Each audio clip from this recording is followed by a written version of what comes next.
Hi everybody, Bluffkin again, and this time we're doing our second video and we're doing it in Stonevault. So this is also a +8, and I quite enjoyed doing the Grim Battle commentary, so I thought I'd give it a go for a second one. So Stonevault isn't actually a dungeon that I've actually got tons of experience on, and so this one is kind of chugging through it as best I can with learning what things are going to be really painful. Off the top of my head, I know that there are a couple of, is it Devourer? Or I think they're called like the purple ads, the large ones. They're quite dangerous. And then towards the end on the last boss, you have the ones that summon the totems that can be dangerous as well. I mean, to be fair, this pool here looked pretty dangerous. You're forcing all of my healing CDs out there: Spirit Link, Ascendance, Healing Tide. So yeah, so let's just see what we can see here and what we can improve on. I can see that I have a curse on me that I'm not dispelling. There you go, I've just dispelled it now. I haven't placed down my healing rain. I look to be prioritizing healing, dispelling the magic that was on the tank rather than placing down my healing tide. My healing rain. But that's been placed down now, and I'm just struggling to kind of keep everybody alive. There just seems to be, from the very start of this dungeon, just constant damage. But I think it might start to tail off a little bit, you know, once we obviously clear these and then the boss, and then I think it's a little bit calmer there afterwards. I think I ran this dungeon yesterday or the day before, so I can't quite remember fully like all the intricate details on the ads and the packs that we're pulling. But for now, I'm looking at my buffs. It doesn't look like I'm missing anything there, which is great. We haven't used Bloodlust in any of the packs so far. Looks like it'll probably be something that we use when we pull the boss. You can see that my mana currently is sitting at 15% or 12% now with a hard cast chain heal. So I'm going to want to eat really as soon as these packs die. And hopefully that's kind of something that I'm thinking about. I also don't seem to be decursing these magic, so I am eating. Yep. I know I'm not. We were still in combat, but now I'm eating. Okay, great. So with Edna, I think the main things that I need to be aware of, which I don't think I was very good in this fight, if I remember correctly, is dispelling the tank before the seismic smash hits him. So like, you know, a couple of seconds. I normally do it about 5 seconds beforehand. So, and, you know, kind of standing behind these spikes, making sure we're not getting hit. Now, generally what I tend to try and do is pop a defensive for this, like a personal. And so at this point, I've just popped my Earth Golem. And as we can see, the seismic smash is coming. So really, I'd want to dispel the tank, which I just did there. So that's good. So when seismic smash comes in, the tank's going to have an absorption shield because I dispelled him. So that is good.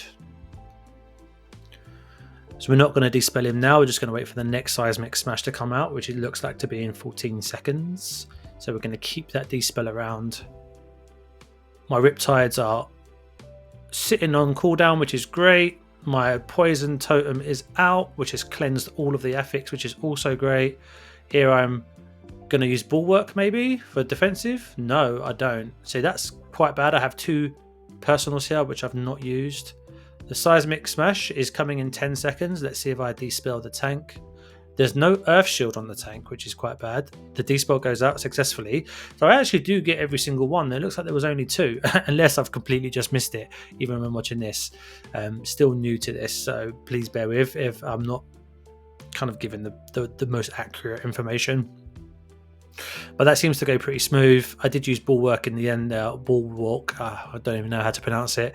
But my kind of phase one, I actually don't know what that last personal's called. Something shift, astral shift, was off CD and wasn't used, which is okay as long as I use it soon. There's no reason to, you know, if I'm not going to use it, then there must be good reasons for that. So here we, you know, these are the things that the spoilers that, you know, they hurt.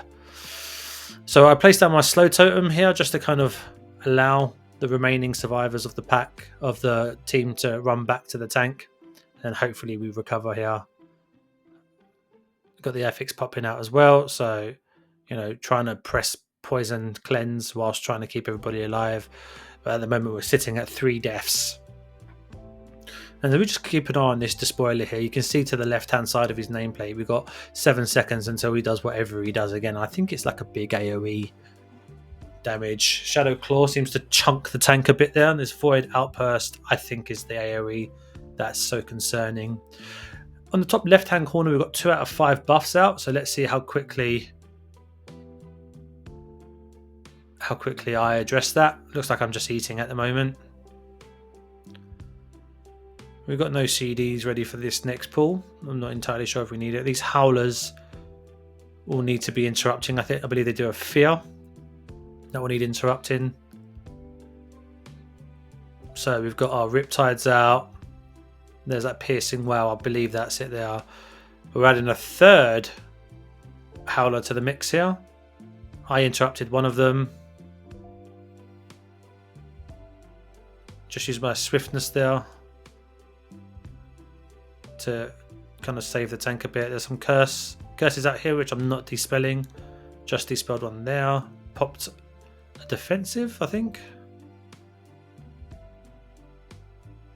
So you've got these arcing void coming from other casters, but I still believe that the fear from the howlers are probably more important one there. I just interrupted that just in time.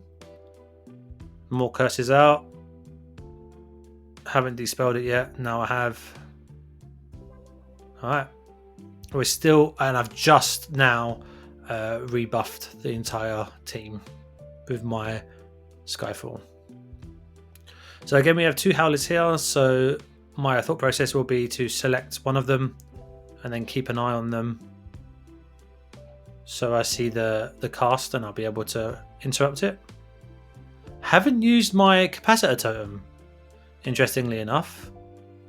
I'm not entirely sure if these mobs strike me as the kind that probably are unaffected and cannot be stunned, which wouldn't surprise me. I really wish I did try a capacitor now, just so I know. Might be something to check.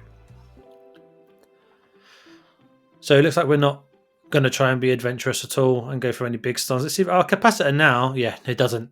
Okay, good to know. So the despoiler doesn't get hit. Here's the Void Outburst. This is the AoE that we need to be cautious of. Oh, it hurts a lot. Then we've got curses out. I dispelled the priest as quickly as I could. It seems that I'm doing relatively well, keeping on top of these things. I do have both my defensives up. Actually, I have all 3 of my defenses up now. So let's see on the next AoE, which is coming in 2 seconds apparently, whether I use them. So here's the AoE, and I've used absolutely none of my defensives. So the one thing that I kind of said about trying to improve on, I'm not actually improving on. The priest could have dispersed, I guess, as well for that. But if I remember correctly, you can't DPS when you disperse. So I imagine that's not why I did that. The demon hunter also didn't use darkness. The paladin didn't use any of his defensives like a bop or anything like that. And it would also seem that the tank didn't vampiric or anything like that. So no one really contributed to any sort of personals there, which would have been nice. I think that mob is certainly dangerous enough to warrant a personal, in my opinion. Anyway, the affix is up. Poison cleanse has been popped, and we are at 5 stacks. So that worked lovely. So keeping my Riptides off of 2 stacks as much as possible. Tank asking me if I need mana, which is great, by the way. And there's me saying always, because, totemic problems. But I do love the playstyle of this build. It's quite straightforward and easy. Great for somebody like me who's, trying to progress, do well whilst not having to press 100 buttons, which I believe is what fast here is all about. I will have to give it a go though. So here, my understanding is that I want to take these orbs to get the HPS, and I want to take them close to when the boss gets the shield. and so the CD, like, it doesn't, the buff doesn't run up. But my understanding is that DPS could take these as well, and then they get a DPS increase, which might not be correct.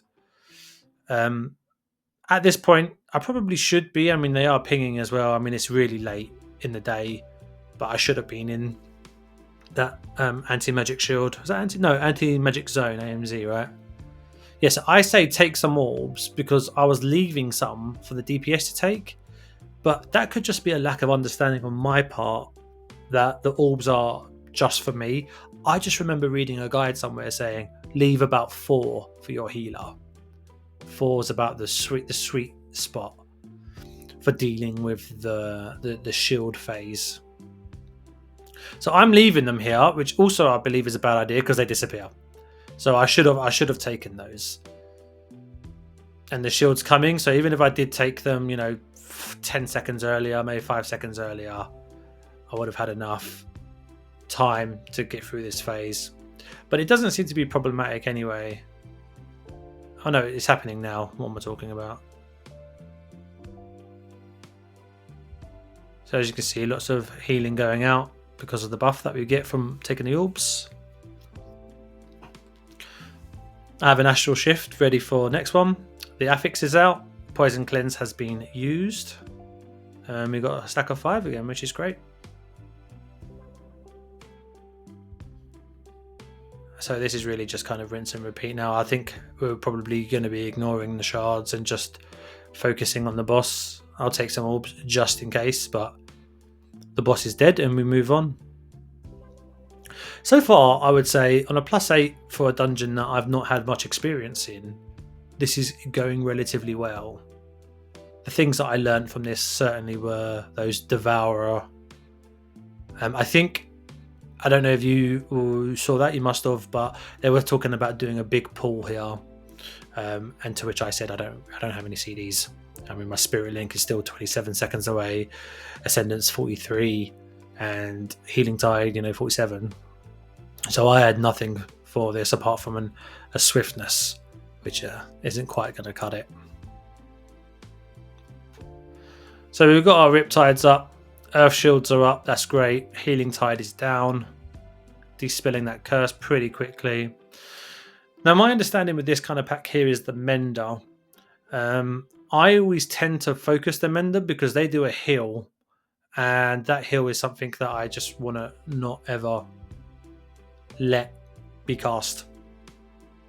Now that might not be the right thought process, and if anybody is watching this, so here is the cast here. I interrupted. I think I interrupted it. I didn't actually interrupt it, so I don't know if I was focusing on something else. I actually don't know if that went off.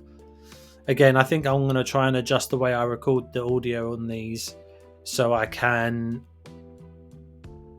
pause the video, rewind it a little bit, just to kind of really get some education in there as we go along, because it would have been nice to see if I interrupted it. If I didn't interrupt it, did anybody else interrupt it? And if nobody interrupted it, what did it actually do? I believe it probably just heals, but I don't know if it heals itself or it heals other ads. So there's a little things. This loader here does that frontal kind of fireball. It's relatively easy to avoid. Sometimes it kind of isn't so clear as in the direction it's going in. But this dot here, I actually think the paladin dies here if I'm not mistaken. Really sloppy on my part. Just left him for ages. Look, I'm not even healing him. I don't know what I was focusing on there, but that was just really bad on my part. Luckily, they used some sort of bubble, I think. The Divine Shield hasn't been used, but maybe the other one. And that's kind of what saved them in the end. The one that I think it reduces damage by 20%, or was that the Divine Protection one? So there are 2 Menders here. If I was on Discord, I would be saying, oh, I'm going to interrupt Star, and somebody else would get Orange. Let's see if any of these casts go off. So I've got Riptide that I could be applying here, which I haven't done. Earth Shield's fine. So here we go. We've got, no, both of them are interrupted, so that's good. So the affix is out. Poison Cleanse has been fired. We're at 3 stacks. Yeah, see, only 3 there. So I don't quite, 4. I don't quite understand why that is. I don't know if someone is just out of range, if I'm not popping it quickly enough. And so like there's like a timer that, oh, yeah, even I just mentioned it. I don't know why the totem's only clearing 4 of them. But alas, we continue.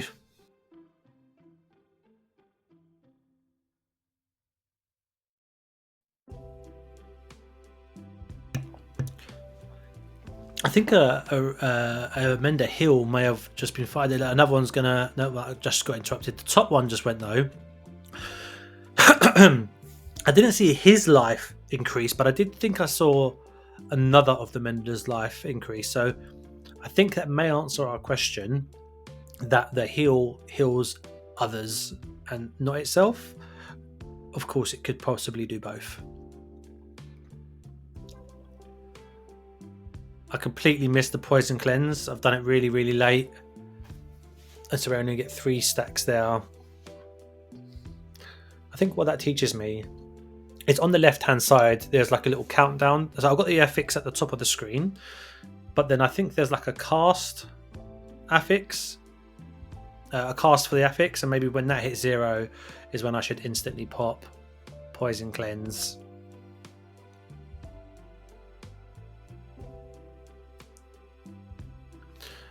I was just about to say it'd be nice if I pop a healing rain. Again, I'm just completely ignoring that shaman. Not that shaman. I'm a shaman. The paladin. That poor paladin. He had to pop divine protection then, or divine shield. I actually can't remember its name. I don't even remember the name of my own spells. So yeah, I need to do better at that. Okay, so there's a smash there. Didn't really seem to do that much. Probably not something to worry about. Yeah, it did a little bit of damage that second time. Sometimes it's hard when you have a DK because obviously with them healing themselves as well, they can heal so quickly. So I think we skip this middle pack here. I'm eating as fast as I can, and here I use my gust just to try and keep up. Once again, I'm really behind. It's a reoccurring problem that I seem to be the last person in the group running. And yes, I need to eat, but I wonder if the actual solution there is to pre-position myself. And I actually think I may do it here, or I did it in another Stonevault run that I did after this one, where I start running down the stairs when these things are nearly dead. And so once they do die, I can start eating and people are still going to be running up towards me. So I start trying to make that change. Oh, here it is. Yeah, so I can see that those things are nearly dead. I'm going to carry on healing, but I'm going to make my way. And then when they start running, so I'm just double checking, I can start eating. And then I'm not the one at the end of the pack. So already a tiny bit of self-improvement there, just making things a little bit smoother. And not only that, I imagine we'll probably save 40 seconds or so overall in a Mythic Plus just by making that kind of change, as a proactively positioning myself as a healer to kind of keep the pools moving. This boss fight I actually find extremely simple. It's very you can predict when the AoE is coming out. Obviously your timers really help with that, and you know where you need to stand. I reckon probably the most dangerous thing is this frontal, because sometimes it's a bit hard to see. But here, 3 out of the 4 vents are, you can't go in them, and so you find the one that isn't on fire and you move to it, and then you stay there until it happens again. You are completely safe from being hit by this block as long as you're on that vent. And when this happens, that's what I just pop a healing CD at this point, and so I popped my healing tide. I actually also think I popped Ascendance, which it looks like I did do. So we're moving to the next one here. A small little spot that we can stand in, but that's all you need. If he does the frontal now, it's going to be problematic, but it looks like the lava pools have despawned, so we're fine. The lava cannon's coming in 1 second, so let's see where he points it. Probably forward, because that's where we all are. Okay, he died beforehand. So yeah, so really extremely smooth here. I think the mage... was it a mage? No, the demon hunter. I think the demon hunter died well, you can see where he's dead. He's in the middle, so he probably got hit by the big cube. Again, I'm not being observant enough to notice while I'm trying to talk. At the same time, really, I'm just looking at myself more than anything. One thing I will mention is we are now 4 out of 5 on the buff, the Shaman buff. Let's see how quickly it takes me to rebuff the team. I'm always being moaned at by my Shadow Priest in the guild that I'm in that I don't rebuff fast enough.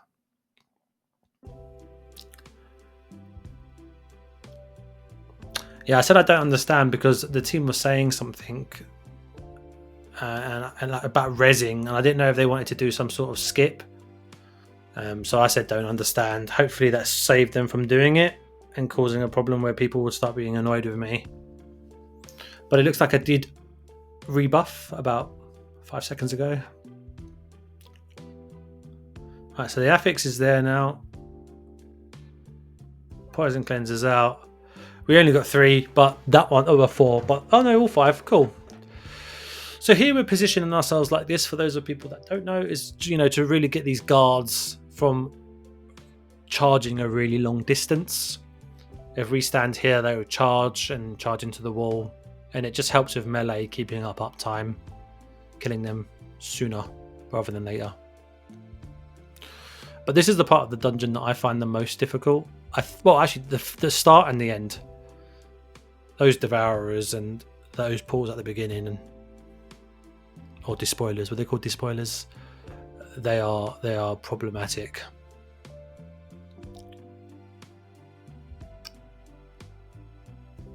All right, so here we've got some menders.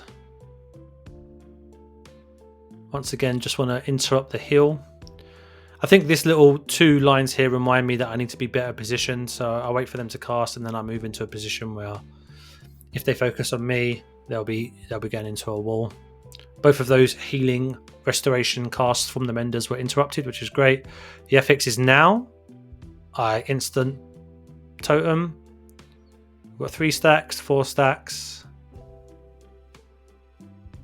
Yeah, so here it's just 4 stacks. I feel like I totemed instantly there. But as I mentioned in my last video, I do have a weak aura now, which kind of tells me if people still have it. So I kind of watch that, and then when it gets down to like the last person, I just manually dispel them. My earth shield was low. I've replaced it. I'm quite impressed so far from what I've seen with my uptime on those things. I've not been totally observant of it this run, but I'm quite happy with that. My water shield also dropped off there, and I instantly replaced it.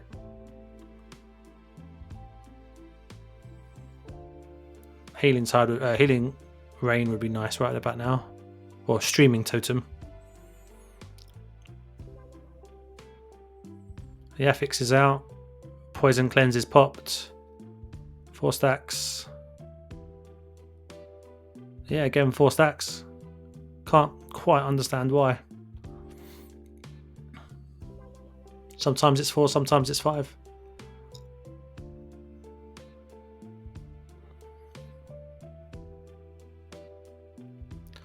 Yeah, these smasher mobs seem to be extremely tanky. Taking a while to kill it. Even at, what was that, 20-something%? It was like 20-something million health.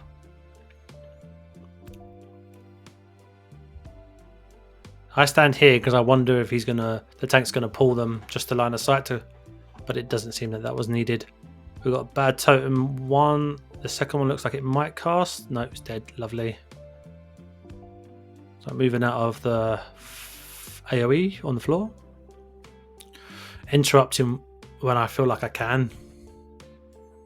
And trying to put my flame shock on mobs as well. Mainly just to get the proc. If I can get the proc of the lava burst, then I could just kind of instant cast it.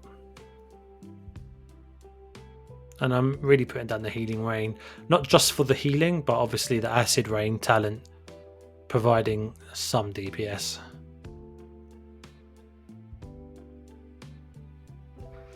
Right, Now, I must admit, this last boss, I feel like I actually don't really know the tactics.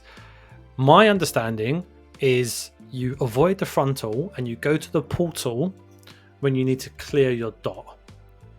Now, and then you drop the zones, you know, on the edges or something like that. I don't know if we should be taking the turns to clear. I literally just get it and clear as soon as I can.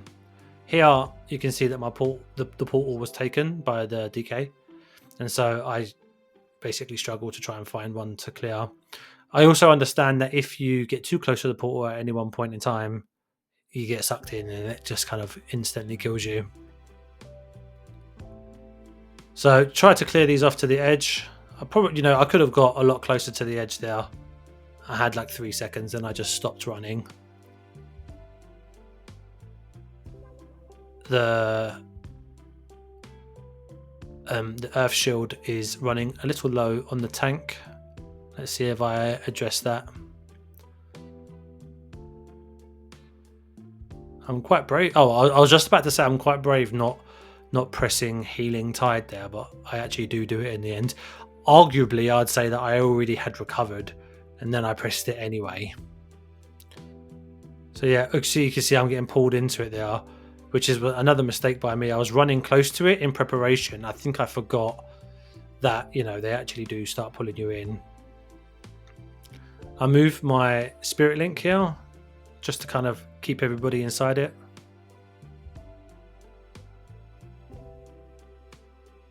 I do have Gust here, but I don't want to use Gust because I actually like using Gust when I have to clear. So here's a clear now. Just running straight there, clearing it off. Doing quite well with my Riptides. I don't really feel like I saw it on 2 stacks that many times. Let's have a look now while I'm focused on it. I used it again, that's fine. So yeah, doing well. I mean, that's pretty much it. So this is my second video now. Thank you so much. As you can see, I'm still kind of gaining score even from these 8s and timing them. So thank you so much for watching the video. I really hope you have a great day and I really appreciate your time. Thank you so much.